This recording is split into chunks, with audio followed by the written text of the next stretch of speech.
Okay. The Slido is still there for you guys to pop in your questions. I'm really excited to invite, and thank you, Martin. I'm really excited to invite our next guest on stage. She's a sustainability champion and a marine biologist turned entrepreneur who's fighting to end single-use plastics. Obviously, climate change is a huge, huge issue, probably the most important issue in our lifetime, and it will impact us all no matter what our sector is. So I'm so pleased to welcome my next guest to Campus Party Canada.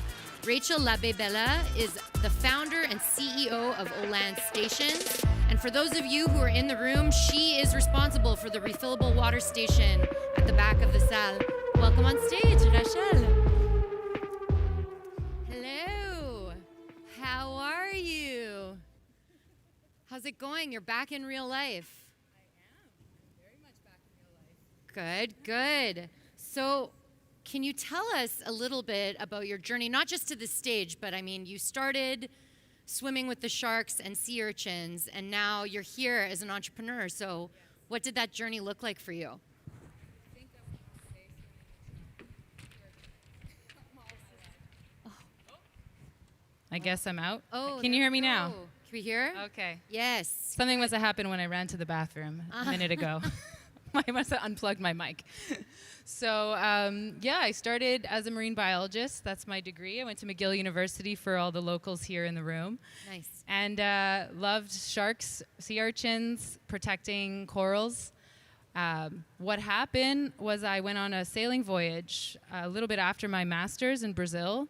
And it's like after a rainy day when it rains and then you see all the worms come out. Once you see one worm, you see thousands. Right. It's kind of like that. So what happened was I went on a plastics pollution voyage.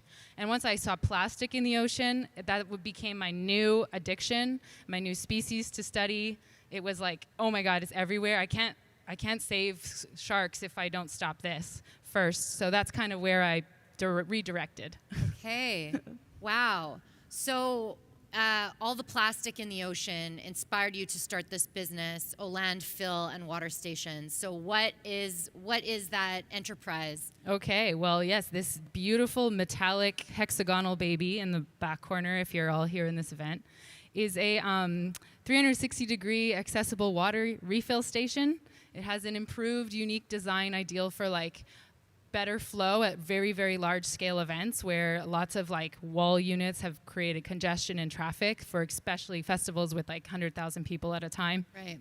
And then it's essentially serving in a big pain right now for the events market or pre-COVID events market, which was getting access to water because a lot of these events were temporary and they don't have the infrastructure. So I thought, well, what do I see after a big festival? I see plastic bottles everywhere, of course, beer cups, lots of other single-use items.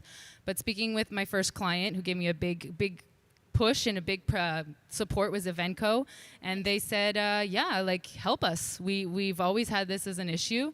Let's do this. So we did that in Osheaga 2019, and we were really excited that our prototypes that we crowdfunded for were refilled 85,000 water bottles in 3 days and didn't break. That's huge. That's a lot of plastic waste averted. Yes, there was a lot of garbage bags removed from, or recycling bags, because regardless, we think, yes, recycling is a solution, but it's still going to a recycling stream, which is extremely costly. And if we can just do one step ahead, which is in the 3 arrows, which is reduce, let's start there.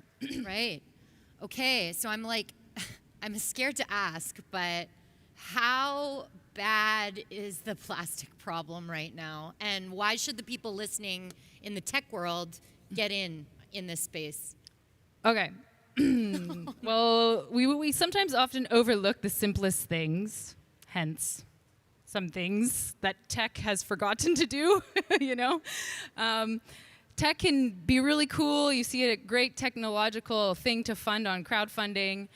But if it's not applied to social behavior, it doesn't have the real lasting impact. So I think that's the missing link where plastic pollution really we need everyone here in this room with great ideas, whether you're from engineering, UX, web design, all these things, to think of the full life cycle. So, I mean, we only see what's at the waste end of life stream. We don't even we haven't even begin to understand what's going on pre.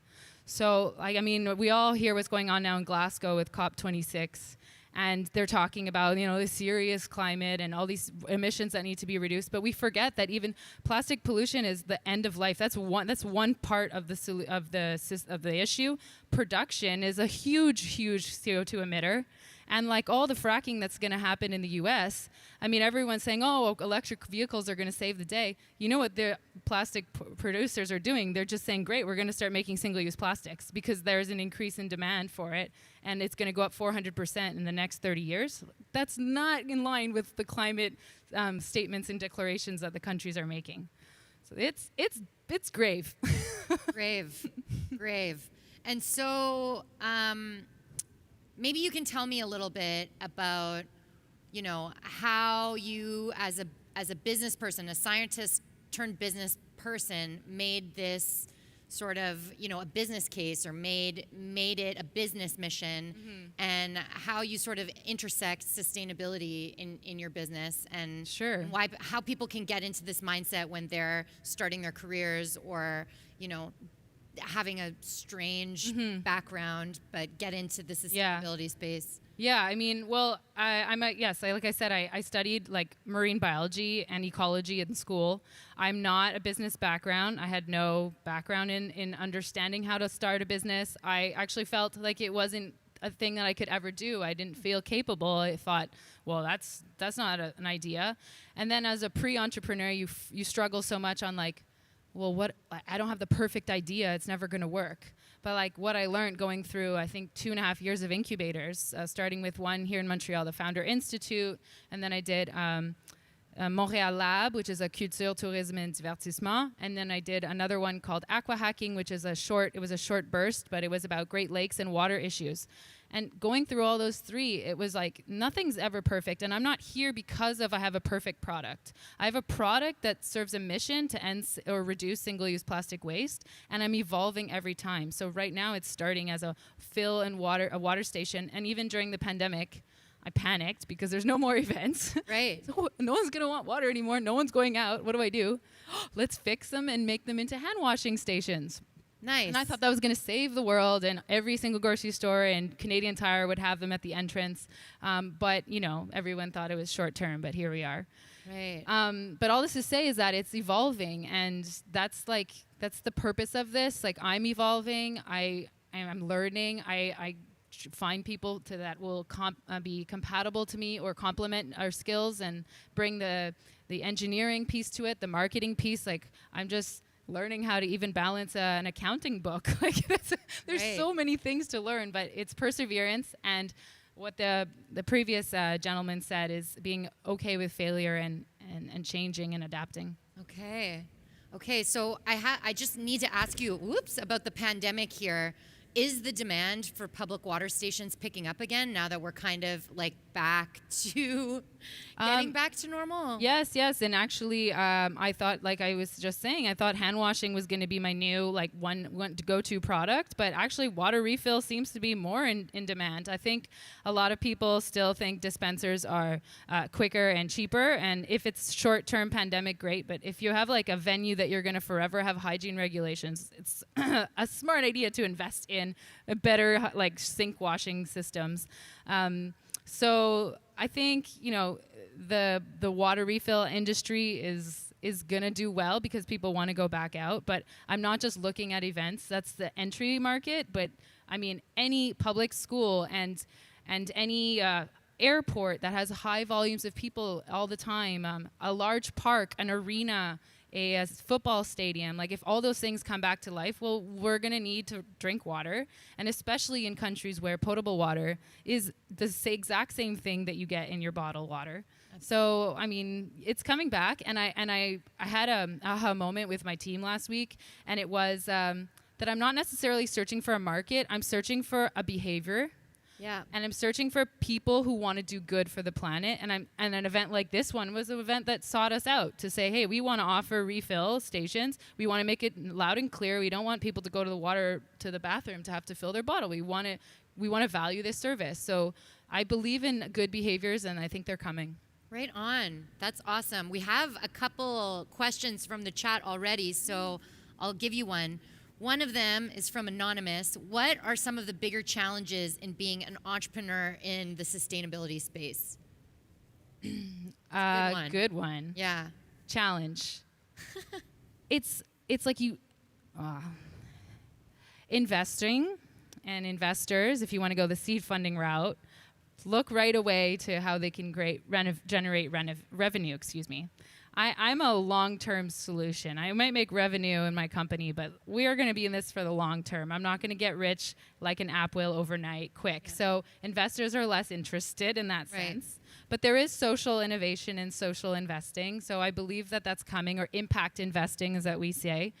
It's hard for, I haven't landed one yet, so I'm looking for one if you have any leads. Hey, any tips out there? Anyone watching? Yeah. I mean, the simplest things are the hardest to change, guys. So I guess I'm in that market. So that's one thing that's tough for sustainability and tech, because you can have this really super cool robot that like is cleaning up the oceans, but like that thing is not as effective as we think it was. So, but trillions of dollars, not trillions, maybe a couple billions of dollars went into that innovation. So it's kind of not necessarily misleading, but I guess we can say the sexy thing sells better. And then the simplest things are like, oh, I don't want to fund that. Right, okay. That's the hard part. That does sound challenging. Is there anything you wish someone told you at the beginning of your entrepreneurial journey when you were starting out that you realized on your path? Yeah, well, I started this idea came to me right when I got off my expedition, and I was living in California. Okay. And my dream, like MVP, which is the minimum viable product, was so complicated. Like it was like so expensive to build, and I spent so much time trying to build the highest tech. Again, another challenge or roadblock. I was trying to build something so IP cool, high tech, and then I was like, that would be like $100,000 to build. I can't do that. So I went back and kept removing features or things that I thought were super cool for my product. And then I realized I'm making a manual water station with a cooler design, with no electricity requirements, no solar panels, but all these things were things I had dreams of, with vending units inside and extra cool stuff. But that's like, ugh. Do you think that sometimes entrepreneurial people fall in that trap of the bells and whistles of tech? Yeah, it sounds like I need the hype. Coolest idea, and that's what's going to bring me success. And a little we know is it's perseverance, it's team, and it's just finding the right network around you that believes in you and keeps supporting you, like mentors and communities and incubators, people that will highlight you on social media. That is where I'm getting leads. Nice. Pilot partners, that's what I should have remembered, but I guess I was looking for that shiny star at the beginning. Right. No, that makes sense. And hey, we're a big community at Campus Party. I'm curious, where you see a community like this, Gen Z, the folks who are in university right now and just starting out their career, where do you see them sort of like fitting into this movement? Because it sounds like you're really tackling single use and that's your part of the sustainability ecosystem, but there must be different ways for people to get in. Yeah, I mean, you mean beyond just single-use plastic, or general sustainability, or how to get into single-use? I'm curious how you think the next generation is really going to move the needle or make a change, because it seems like there are a lot of social behaviors and there is a lot of social awareness now. Yeah, I mean, Next Gen is super, I think they got such great ideas. They're super inspiring. I know there's a speaker here at Campus Party this week that's going to be talking about blockchain. And I obviously don't have a job from my OLand yet because it's a startup and you don't pay yourself, FYI, for like 4 years. So I work for a nonprofit and we're learning about how to accept blockchain in California right now as a donation, and we're learning the benefits of blockchain tech and crypto for creating data and making it transparent and sharing, and like that the Gen Zs are all over crypto. Nice. Everyone's into this, everyone's understanding these liberties, these new ways of working. So I think that's how Gen Z is going to help contribute. They're very lots of them are nomadic now. They don't necessarily want to buy a home. They want to rent only, or they want to be vagabonds and travel in their van. Okay, great. You can do that. You still can contribute. You don't need to go like large, not 200 plus company to make an impact. So I think that's how it's kind of the mindset is how they're going to contribute. Cool. I have another question that came up, also from Anonymous, or maybe a different Anonymous. What do you think of the lack of serious commitments from many global leaders at COP26? Ooh. Yeah, controversial one. But Yeah. it's timely. It's of the moment. We're all talking and thinking. We're all about talking COP26. about it. I mean, a lot of those things, I mean, if I think in my world, when I was in the marine science world, there was the large conference was called the Marine Debris Conference. Okay. And all the big guys go. And when we found out it's sponsored by Coke and all these sponsored by things, a lot of people have resistance and they don't go. So I'm trying to say that the benefit of this is that we need to work with our so-called enemy. So even though the commitments are loose, we need to still listen to each other. We can't just say that's not enough and disconnect. And I mean, we just talked about communication in this other call. You need to say, well, on the other end, I'm listening to you. What do you want? Why is this not enough? And let's continue brainstorming until we get to a medium. I mean, it's not going to happen at COP26, but they've got to accelerate their commitments and do like serious bans. But I'm totally in agreement that if they want to ban all single-use plastics, but they haven't funded technologies that serve as the alternative, then there's a huge gap. How are you going to implement new technologies if you haven't like supported them up until this to get to like that stage where they can actually supply and demand? Right. So then again, we're at this. So these countries are loosely doing this because they can't. They probably are looking like, oh my God, I don't have a backup. Right. But if they had backup solutions and technologies as readily available at that scale, like solar power, that's probably still too expensive for most countries, then it would be easier to like convert. Yeah. Okay, fair enough. So we were talking like globally, COP26. I'm curious, we're in Canada. What would you like to see Canada take some leadership on in this regard? Well, Trudeau's supposed to ban single-use plastics this year. Huh. He said that before the pandemic. Let's see. He just got reelected. Let's see if he follows through. I really, really hope so. I know the Minister of the Environment, Catherine McKenna, stepped down, and we have a new one. I liked her, so I'm a little bummed.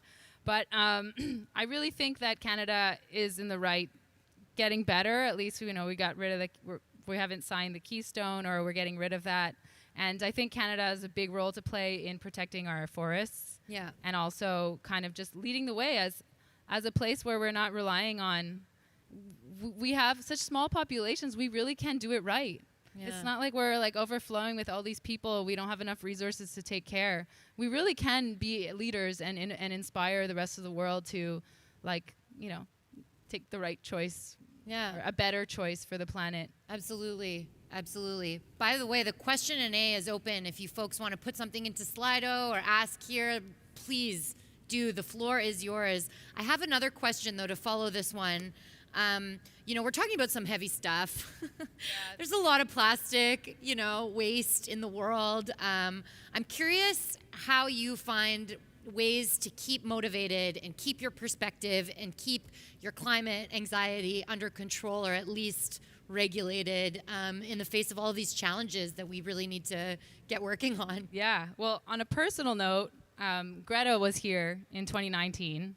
And after that climate march, and I saw her, I was all excited. I was super proud that my city was representing well. After I saw her, I guess I was like, oh, there's so many people that care in this city. I can relax now. I don't have to just like bite my nails every day saying I'm not doing enough. And then the next day I found out I was pregnant.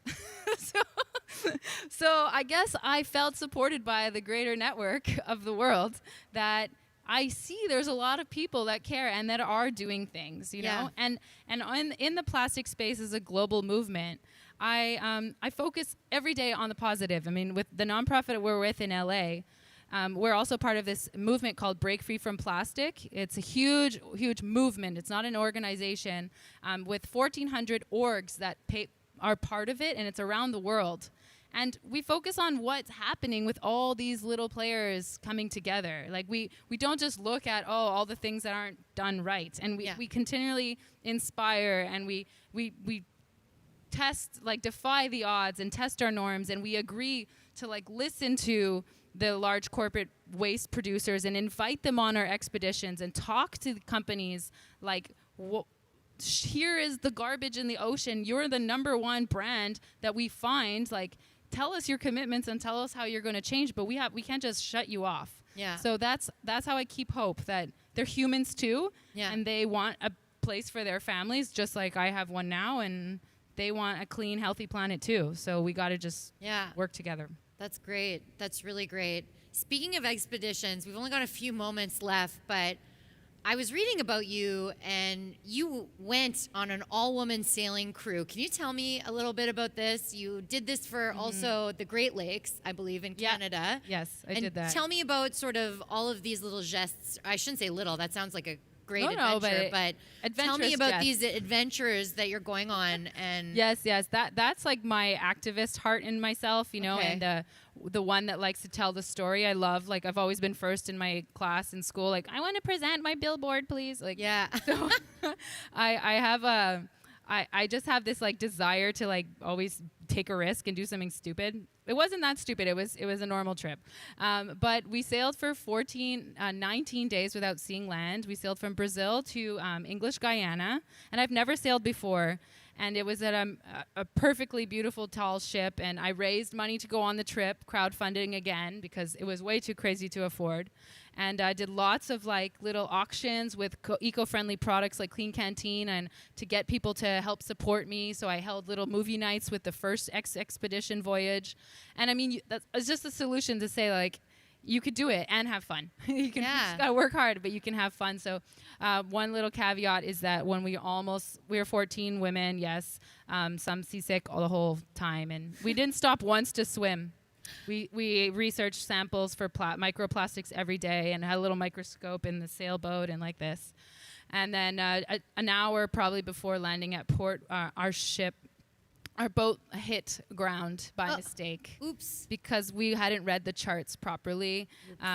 They last had been charted in 1964. Ooh. So the British Embassy and the Guyanese Embassy helped us for like 4 days, and it was a drama, and everyone in town was laughing. But they were really helpful and fun. So we ended the trip on a fun bump, but the sailors were very experienced, but that's cool. we were all newbies. We're like, how do we help? How do we?